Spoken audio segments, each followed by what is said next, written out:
À quoi songez-vous donc en me considérant si fort? Je songe que vous embellissez tous les jours.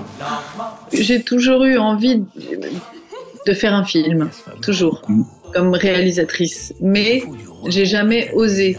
Et que j'aime beaucoup mon métier d'actrice. Mais j'ai toujours rêvé de m'exprimer, pas seulement à travers l'univers des autres, mais un jour de pouvoir exprimer mon univers. Quand on est actrice, on rentre dans l'univers de quelqu'un pour incarner un personnage et on devient l'univers de cette personne. On rentre dans... Et ça m'a appris d'ailleurs, quand j'ai fait mon film, à quel point il fallait être précis avec mon propre univers. À 20 ans, rien ne se fera sans toi. Faut juste faire une ou deux choses dans les règles. Mais ça veut dire quoi, ça? Que la mention juif devrait être apposée à l'encre rouge sur nos cartes d'identité. Ça paraît fou. C'est une histoire et une période de l'histoire qu'on a beaucoup traitée.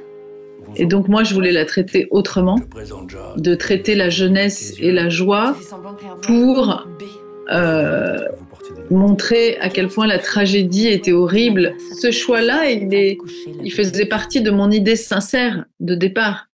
Il faisait partie de mon envie de parler de quelque chose qui m'obsède, qui est pourquoi on parle encore d'antisémitisme aujourd'hui alors qu'on n'a toujours pas compris comment cette folie a pu exister à l'époque. Et moi, je voulais faire un film là-dessus.